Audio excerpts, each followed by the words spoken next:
علیکم دوستوں، شرب معظم فخر میں خوش آمدید۔ شیخ رشید صاحب نے عمران خان صاحب سے سیاسی طور پر راہیں جدا کرنے کا فیصلہ کر لیا، اور آپ سوچ رہے ہوں گے کہ یار یہ اچانک ایسے کیا ہوا، کیونکہ شیخ رشید احمد صاحب تو بنیادی طور پر عمران خان صاحب کا سایہ بننے کا تاثر بھی دے رہے تھے، اور یہ بتا رہے تھے کہ عمران خان میرے علاوہ کچھ نہیں ہے اور میں عمران خان کے علاوہ کچھ نہیں ہوں، ہم دونوں ایک دوسرے کے ساتھ لازم و ملزوم ہیں۔ لیکن گزشتہ چند ہفتوں میں اور خاص طور پر 25 مئی کو لانگ مارچ سے پہلے اور لانگ مارچ کے دوران جو کچھ ہوا، اس نے عمران خان صاحب کا دل کھٹا کر دیا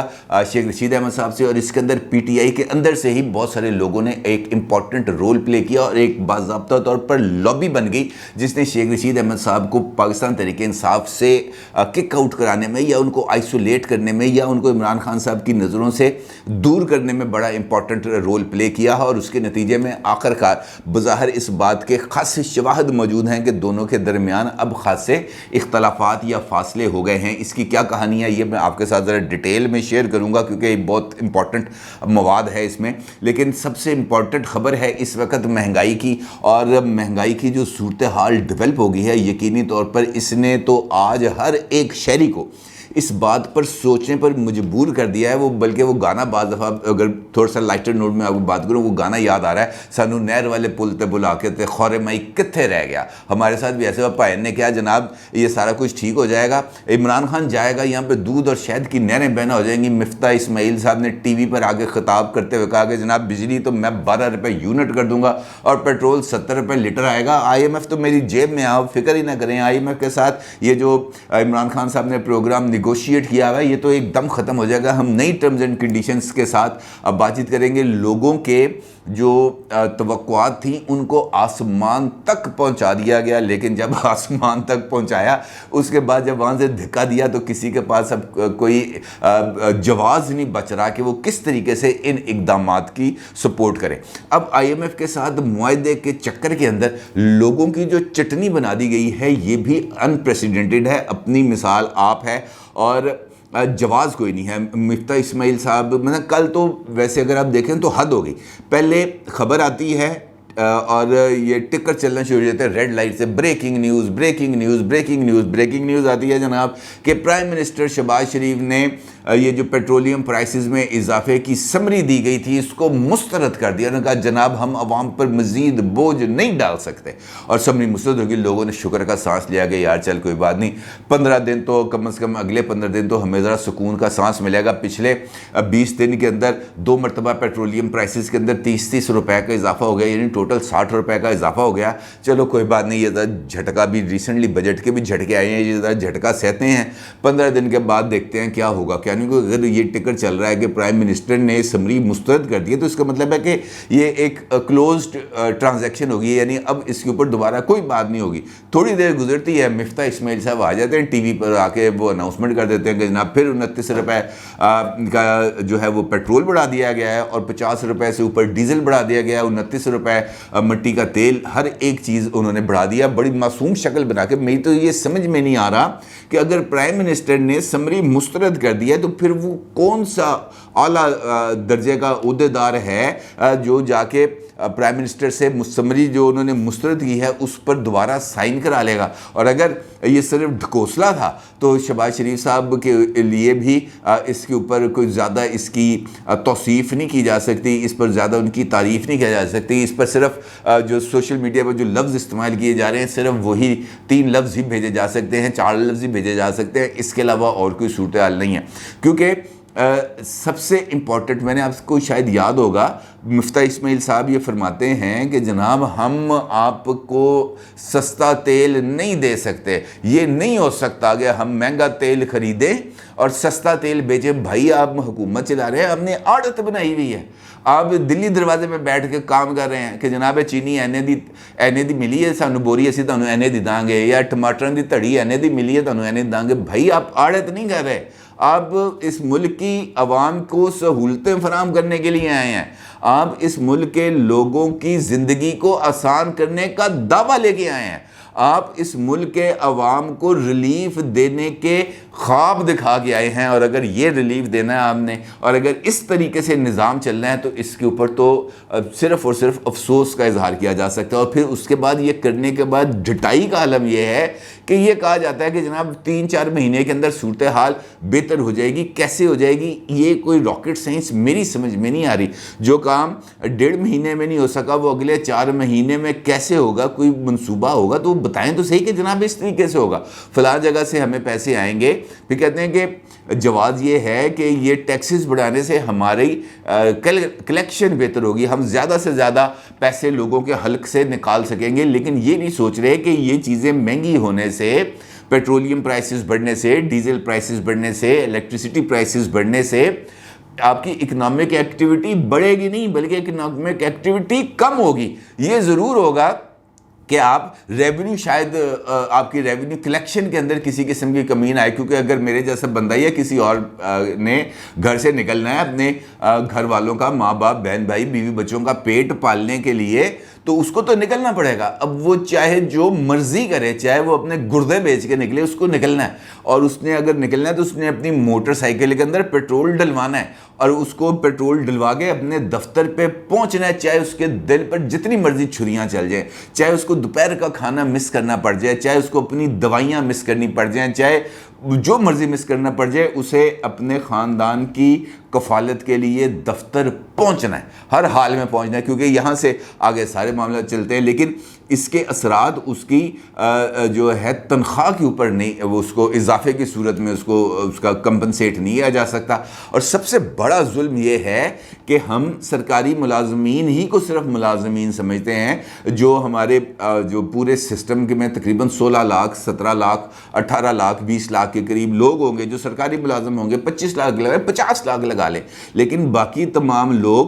جو نجی شعبے میں کام کرتے ہیں، ان کی تنخواہوں کے اندر اضافہ نہیں ہوتا، ان بیچاروں کو پینشن نہیں ملتی۔ وہ کیا کریں گے؟ کیا ان کا سیٹھ ان کی تنخواہوں میں اضافہ کرے گا؟ وہ کہے گا کم کرو تنخواہیں، کہ جناب کیا ہوا جی، بجلی مہنگی ہو گئی ہے جناب، یہ 10 بندے نکال دو، کہیں یار 10 بندے نہ کرو، تاڑی مہربانی کر، پھر اپنی تنخواہ کٹ کرو، اتنی کم کرو کہ اتنی یہ جو 10 بندے میں نے نکالنے ہیں یہ نوکری پر رہ سکے۔ یہ بلیک میلنگ ہوتی ہے۔ میں آپ کو حلفاً یہ بات کہتا ہوں، کیونکہ مختلف اداروں کے اندر ہمارے ساتھ بھی جب ہم اخبارات اور چینلز وغیرہ میں کام کرتے تھے، یہ ہوا ہے، بالکل ہوا ہے، 100% ہوتا ہے، اس کے اندر کوئی دو رائے نہیں۔ میں صرف میڈیا انڈسٹری کی بات نہیں کر رہا، میں یہ پرائیویٹ سیکٹر کی بات کر رہا ہوں۔ پرائیویٹ سیکٹر کے اندر کوئی میکانزم نہیں ہے کہ جو بندہ وہاں پہ کام کر رہا ہے وہ بھی انسان ہے، اس کے بھی بیوی بچے ہیں، اس کے بھی ماں باپ ہیں، وہ اس کے بھی سماجی بندھن ہے جس کو وہ توڑ نہیں سکتا، باہر نہیں نکل سکتا۔ کیا کرے گا وہ؟ پھر کرپشن بڑھتی ہے سر، پھر کرپشن بڑھے گی، اس سے زیادہ کرپشن بڑھے گی، لوگوں کا عرق نکل جائے گا۔ نہ صرف کرپشن بڑھے گی بلکہ لا قانونیت بڑھے گی، یہ جو اسٹریٹ کرائمز ہیں یہ بڑھیں گے۔ کچھ خوف کریں خدا کا، آپ پر اللہ تعالیٰ نے اگر آپ کو اقتدار دے دیا ہے تو برائے کرم اس کے اوپر توجہ کریں، لوگوں کی مجبوریوں کا احساس کریں۔ حکومت کرنے کا مطلب یہ نہیں ہے کہ سخت فیصلے صرف پیٹرول کی قیمت پہ ہی لیے جا سکتے ہیں، بجلی کی قیمتیں بڑھانے پر لیے جا سکتے ہیں۔ سخت فیصلے امیروں کے حلق میں ہاتھ ڈال کر پیسے نکالنے سے بھی لیے جا سکتے ہیں۔ یہ جو کرپشن کے پیسے لوگوں نے آپ بتاتے ہیں، دعوے کرتے ہیں، آپ پر بھی اربوں روپے کی کرپشن کے الزام ہیں، عمران خان صاحب پہ بھی اربوں روپے کی کرپشن کے الزام ہیں، باقی تمام پولیٹیکل لیڈرز پہ بھی کرپشن کے الزام ہیں، باقی ہماری ملٹری اسٹیبلشمنٹ سابق لوگ ہیں موجودہ ہیں، ان کے اوپر بھی کرپشن کے الزامات ہیں۔ نکالیں پیسے، کیوں نہیں آپ یہ ڈرین روکتے؟ لیکن نہیں کرنا، کیونکہ وہ مشکل کام ہے، یہ کام آسان ہے۔ لوگوں کو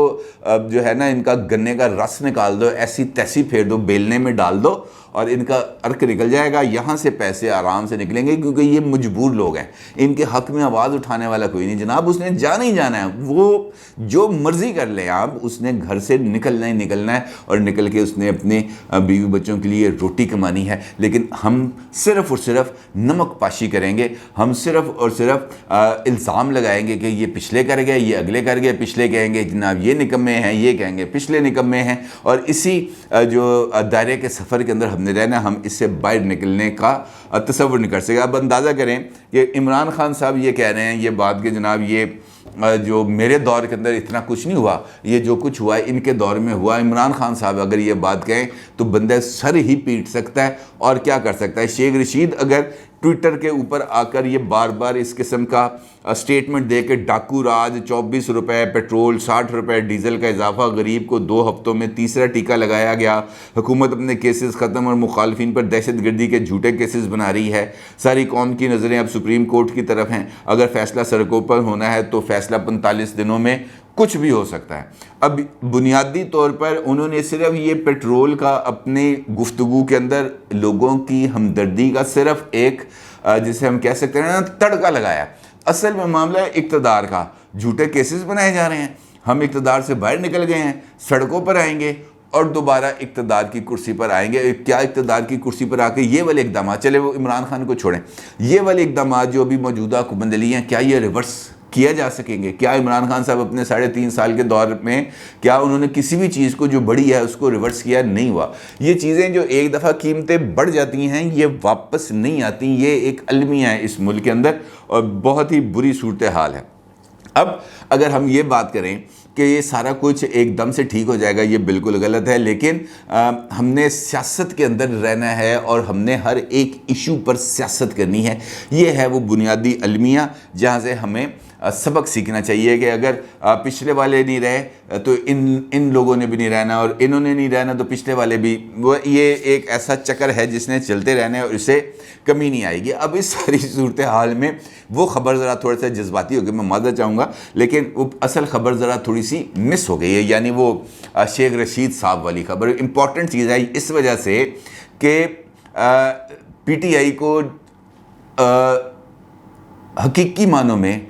جو چلانے کا دعویٰ کرتے تھے وہ تھے شیخ رشید صاحب، اور وہ اس حد تک دعویٰ کرتے تھے کہ عمران خان مجھ سے پوچھے بغیر واش روم میں نہیں جاتے، اس قسم کے دعوے وہ کرتے تھے کہ جناب میں نے عمران خان کو رات کو یہ کہہ دیا کہ یار لوگوں کا بیڑا غرق ہو گیا ہے، اس پر کچھ فیصلہ کہ اس نے کہا شیخ صاحب جیسے آپ کہتے ہیں ویسے ہو جائے گا۔ انہوں نے ٹی وی پر بیٹھ کے بڑے آرام سکون سے بات کر دیتے تھے، لیکن ان کی جو قربت ہے وہ پاکستان تحریک انصاف کے بہت سارے لوگوں پر بہت زیادہ بھاری پڑ رہی تھی، اور عمران خان صاحب کے دور اقتدار میں بھی اور اس کے بعد بھی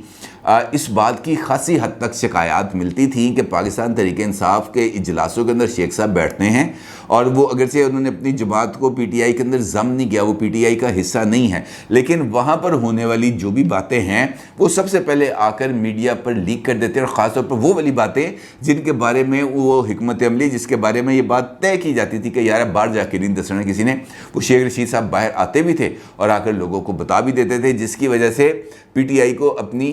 پولیٹیکل حکمت عملی کو آگے بڑھانے میں، اس کو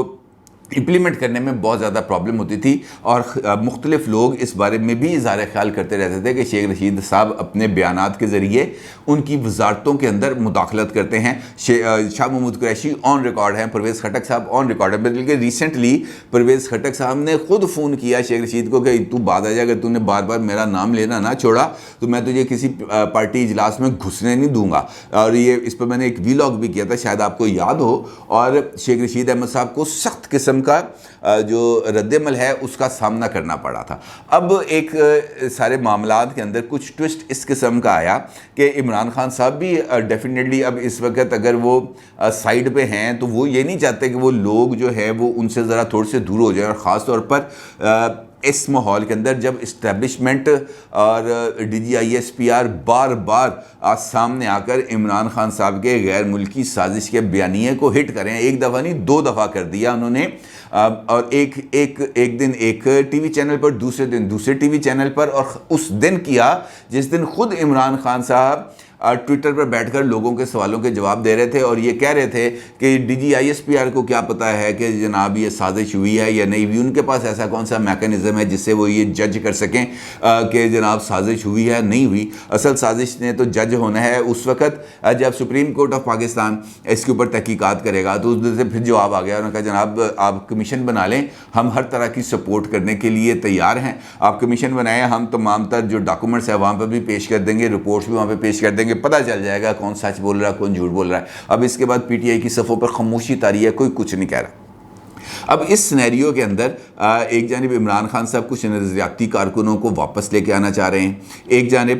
وہ جو پارٹی کے جو لوگ ہیں جو اسٹیبلشمنٹ کے ساتھ قربت رکھتے ہیں، عمران خان صاحب چاہتے ہیں کہ وہ اسٹیبلشمنٹ کو کیا یہ جو بھی رد عمل سامنے آ رہا ہے اس رد عمل کو اسٹیبلشمنٹ کا فیصلہ سمجھتے ہوئے عمران خان صاحب سے دوری اختیار نہ کر لیں، وہ ان کو جوڑ کے رکھنے کے لیے شیخ رشید احمد صاحب کی قربانی دینے پر مکمل طور پر تیار. اچھا یار اگر شیخ رشید سائڈ پہ کرنا ہے تو کر لو لیکن معاملات کو آگے چلاؤ. اب شیخ رشید صاحب کے لیے پرابلم یہ ہے کہ جو گیٹ نمبر 4 ہے وہ ان پہ بھی تپا ہوا ہے، اور شیخ رشید احمد صاحب کے بیانات کے اوپر انہوں نے باضابطہ طور پر رد عمل دیا کہ شیخ رشید احمد جو ہیں وہ جھوٹ بول رہے ہیں، غلط بیانی سے کام لے رہے ہیں، وہ افواج پاکستان کے ترجمان نہیں ہیں. لہٰذا اب ہر طرف سے ہو رہی ہے ان کے لیے نا مشکلات. پی ٹی آئی کے اندر رہنا بھی مشکل ہے، اسٹیبلشمنٹ کی سپورٹ کا دعویٰ کرنا بھی مشکل ہے، اور انہوں نے اپنی سیاست بھی کرنی ہے، اور سیاست کے لیے وہ انڈیپینڈنٹ حیثیت سے اپنی سیٹ نہیں نکال سکتے. ماضی میں بھی جب انہوں نے انڈیپینڈنٹ حیثیت میں الیکشن لڑا تو انہیں پتہ چلے گیا کہ جناب سیٹ نکالنا ان کے لیے آسان کام نہیں تھا. اب اس کے لیے ضروری ہے یا تو وہ پی ٹی آئی کے اندر شامل ہوں یا وہ پی ٹی آئی کی سپورٹ سے الیکشن لڑیں، تبھی وہ اپنی سیٹ نکال پائیں گے، ادروائز وہ سیٹ نکال نہیں سکتے. دوسرا ان کو سپورٹ ملتی رہی ہے ہمیشہ اسٹیبلشمنٹ کی طرف سے، اور اسٹیبلشمنٹ ان کو تھوڑا سا موڈا لگا دیتی تھی کہ چل یار کام آگے نکال لو، اور اس چکر میں وہ اپنی سیٹ بھی نکال لیتے تھے اور پارلیمنٹ کے اندر اسٹیبلشمنٹ کے پرپزز کو بھی سرو کر دیتے. اب دونوں طرف سے ہو گیا جواب، تو شیخ رشید صاحب کے پاس اب آپشن کوئی نہیں بچا کہ وہ کیا کریں. انڈیپینڈنٹ حیثیت سے الیکشن لڑنے کا مطلب ہے کلیئرٹی کے ساتھ یہ بات طے ہو جائے گی کہ جناب شیخ رشید احمد صاحب الیکشن نہیں جیت پاتے. اب اس سارے سینیریو کے اندر اسلام آباد کے ایک جرنلسٹ ہیں وقار ستی صاحب، میرے بڑے اچھے دوست بھی ہیں، بھائی ہیں چھوٹے، اور مجھے اس بات کا شرف بھی حاصل ہے کہ ہم دونوں نے ایک ادارے کے اندر کام کیا. وقار ستی صاحب کے ساتھ میں نے کام کیا ہے. وقار ستی صاحب بنیادی طور پر بڑے زبردست پولیٹیکل رپورٹر ہیں، اور انہوں نے رات کو ایک ٹویٹ کیا، اور اس ٹویٹ کا انہوں نے لکھا ہے کہ بڑی خبر ہے، شیخ رشید نے عمران خان کو سیاسی طور پر الوداع کہہ دیا. اب شیخ رشید نے الوداع کہا یا عمران خان صاحب نے الوداع کر دیا، یہ ایک الگ بحث ہے. لیکن مجھے اس بات جب وقار صاحب نے یہ بات کی ہے، ستی صاحب نے، تو اس بات کا مجھے یقین ہے کہ ان کے پاس یقینی طور پر کوئی نہ کوئی ایسی جو ہے انفارمیشن ضرور ہوگی. ادروائز وہ پولیٹیکل اینالسٹ ہیں، رپورٹر ہیں، انہیں پتہ ہے کہ کون سی چیز کس طریقے سے کرنی ہے، اور اگر خبر نہیں ہے تو وہ اس کو ٹویٹر پہ نہیں کر سکتے. اگرچہ شیخ رشید احمد صاحب نے وقار ستی صاحب کی خبر کو غلط قرار دیا، اور انہوں نے جوابی ٹویٹ کیا جس کے اندر ان کا یہ کہنا تھا کہ this is wrong, I am with Imran Khan. آپ عمران خان کے ساتھ ہیں، بالکل ٹھیک ہے، لیکن سوال یہی ہے کہ کیا عمران خان اور پاکستان تحریک انصاف آپ کے ساتھ ہے؟ کیونکہ پرسوں جو ایک ورکرز کنونشن سے عمران خان صاحب نے خطاب کیا تھا، شیخ رشید احمد صاحب کے حلقے سے ہی ایک نوجوان ناصف گرو نے اٹھ کر اس بات کا اظہار کیا تھا کہ جناب یہ غلط ہو رہا ہے، نظریاتی کارکن باہر ہیں اور چاپلوس آپ کے ارد گرد کٹھے ہوئے ہیں. آلدو کہ اس پی ٹی آئی کے کارکن کی اچھی خاصی دھلائی ہوئی، لیکن بات انہوں نے سامنے رکھ دی. یعنی اب عمران خان صاحب کو اس بات کا اندازہ ہے کہ شیخ رشید احمد صاحب کو اب مزید جوڑے رکھنا ان کے لیے کچھ زیادہ فائدہ مند نہیں ہے. لہٰذا اب وہ آہستہ آہستہ ان سے تھوڑا سا فاصلہ اختیار کرتے جا رہے ہیں، اور دیکھنے یہ کہ اب اس کا صرف حتمی اعلان ہونا باقی ہے، چاہے وہ شیخ رشید احمد صاحب کی طرف سے ہو، چاہے وہ عمران خان صاحب کی طرف سے ہو، چاہے وہ الیکشنز کے قریب ہو. لیکن یہ بات طے ہے کہ شیخ رشید احمد صاحب نے عمران خان صاحب کا ساتھ چھوڑ دیا ہے، یعنی عمران خان صاحب نے شیخ رشید احمد صاحب کا ساتھ چھوڑ دیا. اپنی رائے کا ضرور اظہار کیجیے گا. آپ کو بہت شکریہ. اللہ حافظ.